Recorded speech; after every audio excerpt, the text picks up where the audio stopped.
طاقتیں جو ہیں، جو فرائین وقت ہیں، وہ اصل میں چاہتے نہیں ہیں کہ ہم لوگ، اور پھر میں تو اپنے خطابات میں ہمیشہ کہتا ہوں کہ مجھے اسمبلیوں میں جانے والوں سے یہ شکایت ہے کہ یہ اسلام کے متعلق کیوں نہیں سوچتے اور اس کا بل کوئی کیوں نہیں پیش کرتے، بلکہ نواز شریف صاحب میرے والد مرحوم کے دور میں جب وزیر اعظم تھے تو آئے تھے، تو والد صاحب نے ان سے بطور خاص کہا تھا کہ آپ اس نظام مصطفیٰ کو نافذ کریں، اور انہوں نے ایک تفصیلی خط بھی ان کو ہدایت کے طور پر دیا تھا کہ آپ ان اصولوں پر آہستہ آہستہ اس کو نافذ کریں، اور نواز شریف صاحب نے وعدہ کیا تھا کہ میں کروں گا۔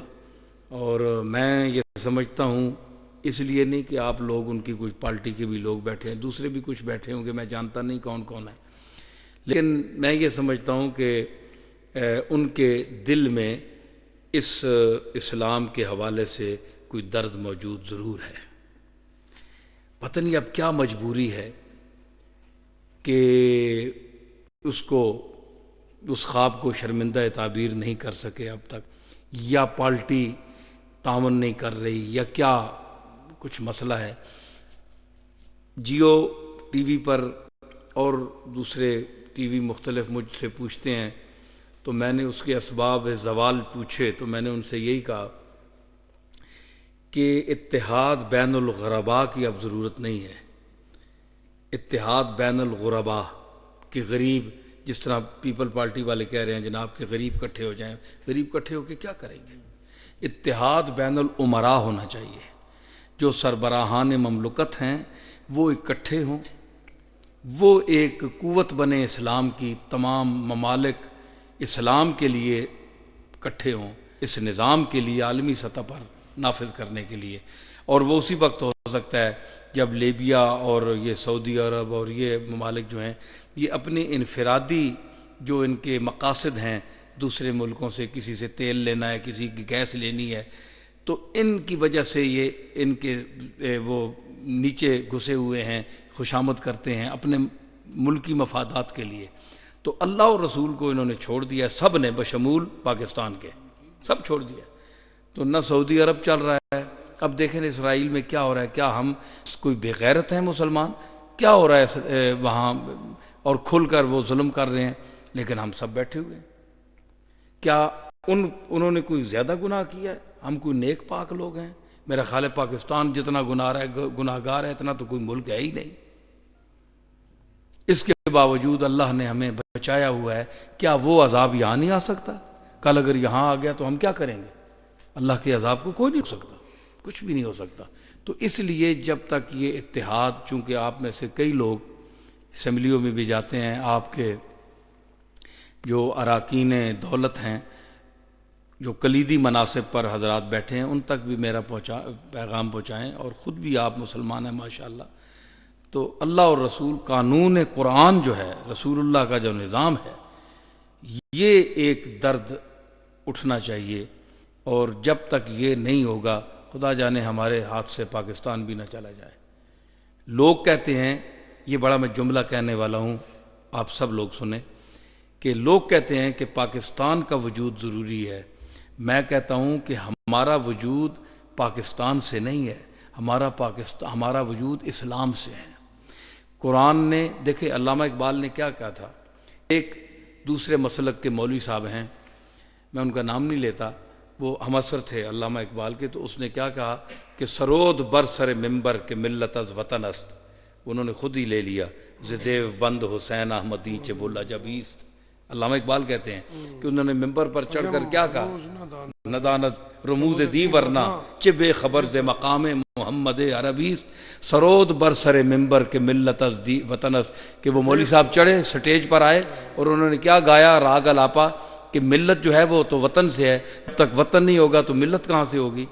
علامہ اقبال نے کہا چے بے خبر ز مقام محمد عربی، وہ ملا کتنا بے خبر ہے مقام محمد عربی سے، وہ وطن پہلے کہتا ہے کہ وطن ہوگا تو پھر عوام وہاں ہوگی، پھر انسان زندہ رہیں گے، نہیں۔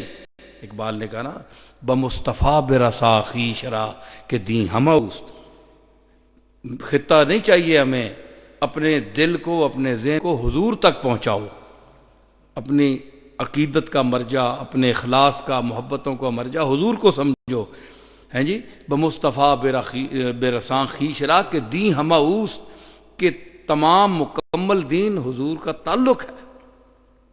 اگر بہو نہ رسیدی تمام بولا حبیث، اگر حضور سے تمہارا تعلق نہیں ہے تو پھر نہ کسی خطے کی ضرورت ہے۔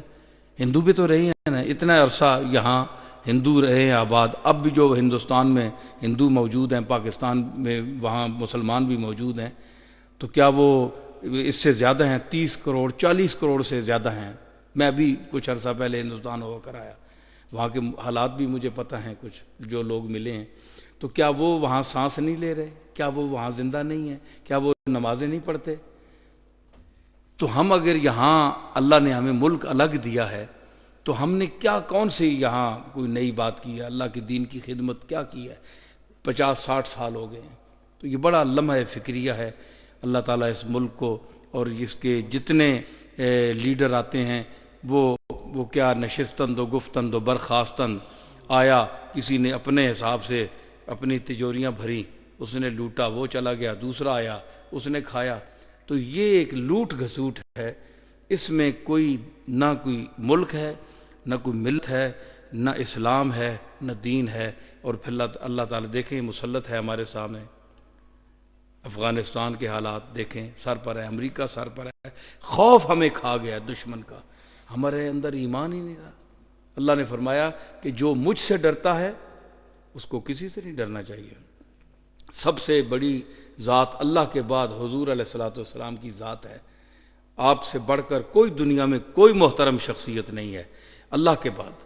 لیکن ہمیں حضور کے لیے بشمول سید الانبیاء یہ حکم کہیں نہیں ہوا کہ رسول اللہ سے تم ڈرو، اطاعت کا حکم ہوا ہے، لیکن حضور سے ڈرنے کا حکم نہیں ہوا ہے جی، حضور سے ڈرنے کا حکم نہیں ہوا، اتنی شان ہے آپ کی، لیکن فرمایا ڈرو تو مجھ سے ڈرو۔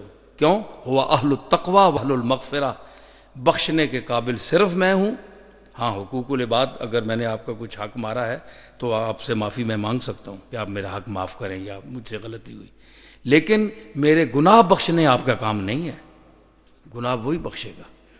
تو وہ تقوی، ڈرنے کے قابل بھی وہی ذات ہے اور بخشش کے قابل بھی وہی ہے۔ یہ چیز ہے جی، اللہ تعالیٰ بس سمجھ